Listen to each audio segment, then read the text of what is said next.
யோசுவா 24:7 வாசிங்க. அவர்கள் கர்த்தரை நோக்கி கூப்பிட்டார்கள்.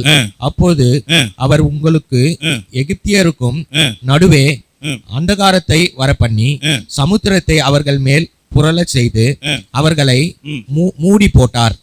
நான் எகிப்திலே செய்ததை உங்கள் கண்கள் கண்டன. பின்பு வனாந்திரத்தில் அநேக நாட்கள் சஞ்சரித்தார்கள். என்னது? வனாந்திரத்தில் அநேக நாட்கள் சஞ்சரித்தார்கள். இன்னைக்கு அடுத்த மூணாவது ஒரு காரியம், வனாந்தர சஞ்சரிப்பு எத்தனை பேருக்கு வாழ்க்கையில இருக்கு? யோசிச்சு பாருங்க. வனாந்தரம் ஏன் ஒரு மனுஷனோட வாழ்க்கையில வருது? இந்த வனாந்தரத்துல என்ன இருக்கும் அப்படின்னு நீங்க பாத்தீங்கன்னா, உபாகமம் எடுத்துக்கொள்ளுங்க. இந்த வசனத்தை எல்லாரும் சேர்ந்து வாசிப்போம். உபாகமம் 8ஆம் அதிகாரம் 15ஆம் வசனத்தை வாசிங்க.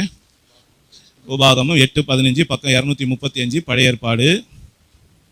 உன்னுடைய பின்னாட்களில் உனக்கு நன்மை செய்யும் பொருட்டு உன்னை சிறுமைப்படுத்தி உன்னை சோதித்து கொடிய சர்ப்பங்களும் அவருடைய பைபிள்ல கொல்லிவாய் சர்ப்பத்துக்கு பதிலாக கொடிய சர்ப்பங்களும் தேள்களும் தண்ணீர் இல்லாத வறட்சியுள்ள பயங்கரமான பெரிய வனாந்தர வழியாய் உன்னை அழைத்து வந்தவரும். போதும், நல்லா கவனிங்க. என்ன போட்டிருக்கு? அந்த வனாந்தரத்துல என்ன இருக்குமா? கொல்லிவாய் சர்ப்பம் இருக்கும். அடுத்தது என்ன போட்டிருக்கு? தேள் இருக்கும். தேளோட வேலை என்னது? கொட்டுறதே தான். வெளிப்படுத்தின விசேஷம் சொல்லுது, தேள் கொட்டினா அந்த வலியை தாங்காம ஜனங்க என்ன பண்ணுவாங்க? ரொம்ப கஷ்டப்படுவாங்கன்னு சொல்லப்பட்டிருக்கு. நல்லா கவனிங்க. அப்ப கொல்லிவாய் சர்ப்பம், தேள், அது இல்லாம தண்ணீர் இல்லாத வறட்சி உள்ள பயங்கரமான ஒரு இடம் தான் என்னது? வனாந்தரம். நல்லா கவனிச்சு பாத்தீங்களா?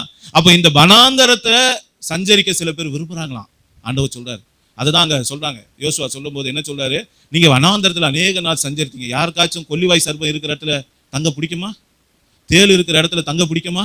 தண்ணீரே இல்லாத வறட்சியான இடத்துல, கற்பாறை நிறைந்த இடத்துல யாரா தங்க பிடிக்குமா? ஆனா அநேக நாள் தங்கினாங்களாம். ஏன் தங்கினாங்க தெரியுமா? எதனால அவங்க அந்த இடத்துல இருந்தாங்க? ஏன் வனாந்திரம் அவங்களுடைய குடியிருப்பா மாறிச்சு? ஏன் வனாந்திரம் அவங்களுடைய வாசஸ்தலமா மாறிச்சு அப்படின்னா, என்னாகமம் 32:15 வாசிங்க, பக்கம் 215.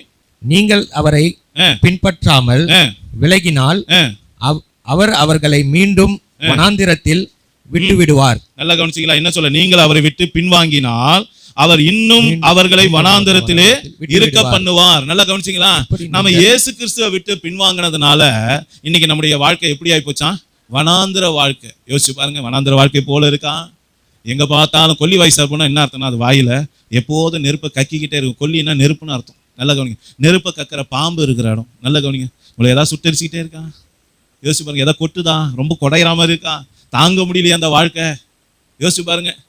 தண்ணீரே இல்லை. தண்ணீர் வசனம் சொல்லுது, தண்ணீர் ஆசீர்வாதத்துக்கு அடையாளம். அப்ப தண்ணீர் இல்லாத வறட்சியான ஒரு இடத்துல நம்ம இருக்கிறோமா? வாழ்க்கையில இருக்கிறோமா?